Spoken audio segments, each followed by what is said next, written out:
They're called forever chemicals, a nickname you may have heard in the news or seen online. But what exactly are they? Forever chemicals, or PFAS, are a large group of human-made substances used in everyday products, like nonstick cookware, waterproof clothing, fast food packaging, and more. They're valued for their durability, which means they don't break down easily. Once in the environment, PFAS can stick around for decades. They've been found in drinking water, soil, and wildlife, and in the blood of most humans. So what does that mean for our health? And what can we do about it? To get a better understanding of this, we spoke to scientists and researchers across different disciplines. They are working to understand the full impact that PFAS can have on human health, the environment, and even how to mitigate PFAS contamination. PFAS are one of those chemicals or class of chemicals that really came on the scene in the last dozen or so years. And they got a lot of attention because they don't really break down in the environment. That led to them being called forever chemicals.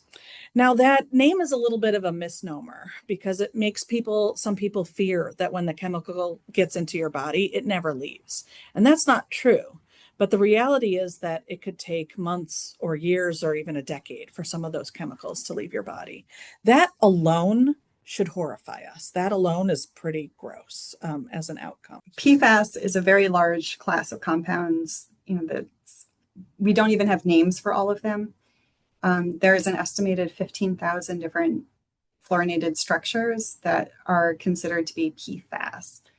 In my opinion, PFAS is a big problem, as they're kind of ubiquitously used in industry and all sorts of manufacturing. And it went on for so long, kind of unchecked for so long.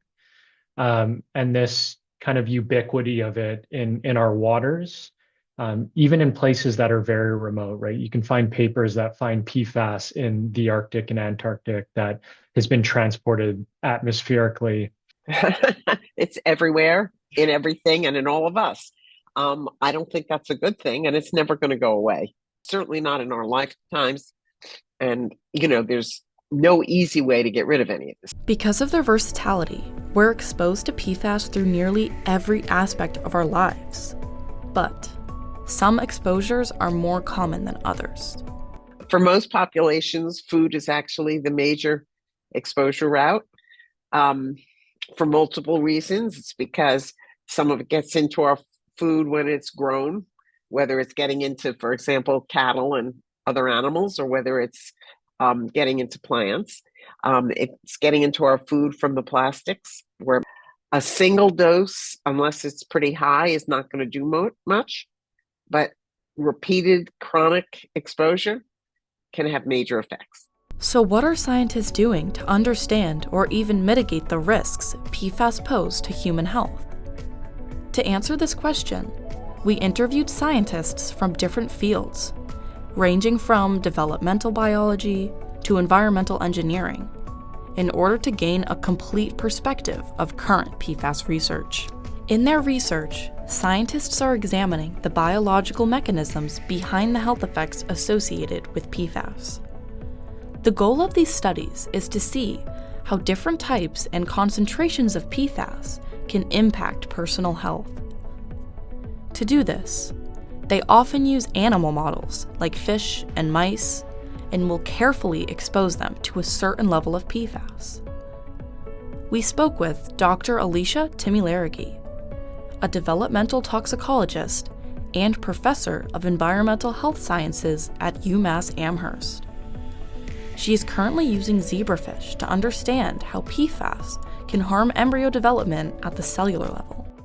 So in a fish embryo, if your pancreas is not, properly formed, or if there's a delay in how it is maturing, then that can affect how the embryo is utilizing its nutrients. And kind of what we see is that, at least with some of the PFAS we've looked at, those nutrient usage wheels they're kind of spinning in the mud and they're not really going anywhere, which means that they're, the limited nutrients that are put into the yolk sac that is supposed to sustain these fish until they start feeding independently gets used up faster than it normally should, which creates a big survival stress. So by looking at, how the pancreas is forming in the fish, it has strong translatability for how the pancreas would be forming in a human. So when we see things like issues with insulin secretion or insulin misfolding or exocrine pancreatic insufficiency, hyperinsulinemia, all of these can, not only impair the growth of that embryo, but it's not that far of a leap to say this could also happen in a human. While Dr. Timme Laragy found PFAS has negative effects on the pancreas, the detriments of this contamination go beyond that to other organs and biological functions. Dr. Laura Vandenberg, a trained biologist and endocrinologist, is a professor of environmental health sciences at UMASS Amherst. In her work, she found that exposures to PFAS not only impact the quality of breast milk from breastfeeding mothers, but also the mother's overall capacity to breastfeed, which can have severe consequences for both mothers and babies. What's very clear is that exposures to PFAS increase the likelihood that a woman will experience a breastfeeding issue. And in particular, PFAS exposures appear to reduce the duration of lactation in women. Those who had higher levels of PFAS were less likely to be able to continue breastfeeding because they weren't making enough milk for their baby, even though their plan was to breastfeed for longer. So breastfeeding is really critical for the health of the infant as well as the mom. And it's known to be protective against a bunch of diseases in both cases. So the infant that is breastfed is less likely to develop certain kinds of leukemia, colitis, which is a disease of the gut, infections of the respiratory tract, as well as SIDS, sudden infant death syndrome. The mother who breastfeeds is also protected by that breastfeeding exposure. So she's less likely to get breast cancer.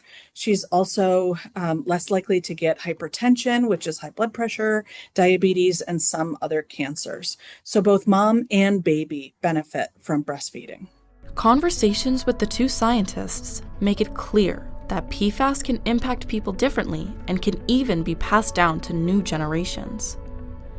These studies help us understand how PFAS can disrupt certain systems in humans and animals alike, long before any symptoms appear. While Dr. Timme Laragy and Dr. Vandenberg are examining the health effects of PFAS, other researchers are looking at the chemical itself and how we can break it down safely. Dr. Sean McBeath, an assistant professor of civil and environmental engineering at UMass Amherst, is one of those researchers. Part of his work focuses specifically on PFAS remediation, which are the processes used to destroy and remove PFAS from the environment. My research background is in the area of water treatment, and in particular, my research focuses on a lot of electrochemical and water chemistry things that has to do with drinking water treatment and processes.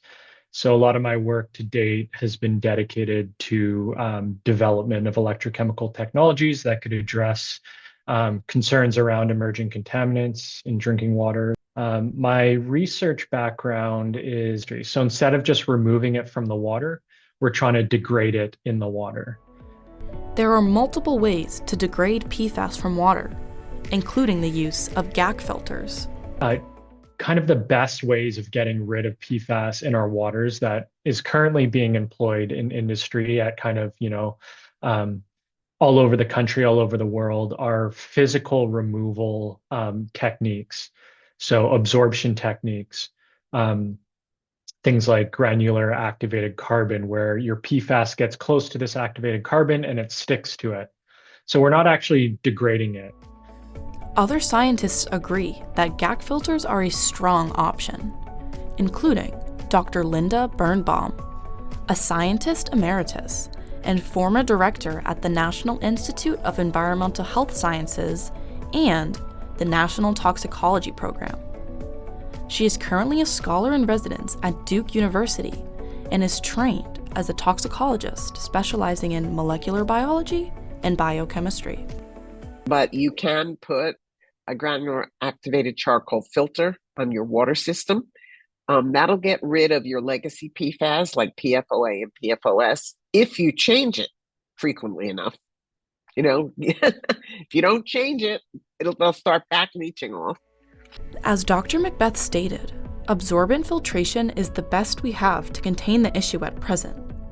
But what he is working on, the degradation route, has the potential to offer many affected communities a personalized solution that aligns with the scale of their resources.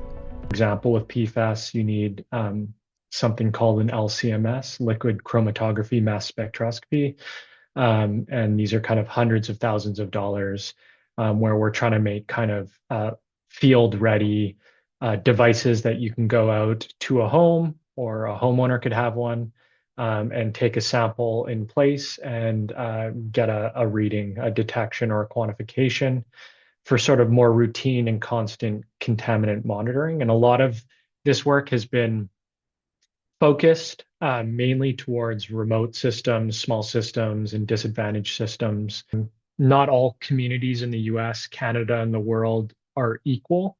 There's a lot of evidence that shows that kind of depending on the demographic, there's of a given community, there can be all sorts of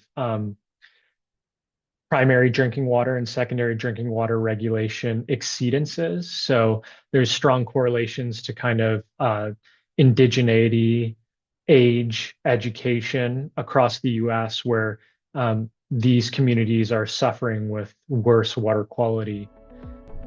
From health issues to environmental injustice, the effects of PFAS are complex and overwhelming, but scientists are focusing on finding solutions. In part 2 of this video, we ask these scientists what we can do about it and what makes them hopeful.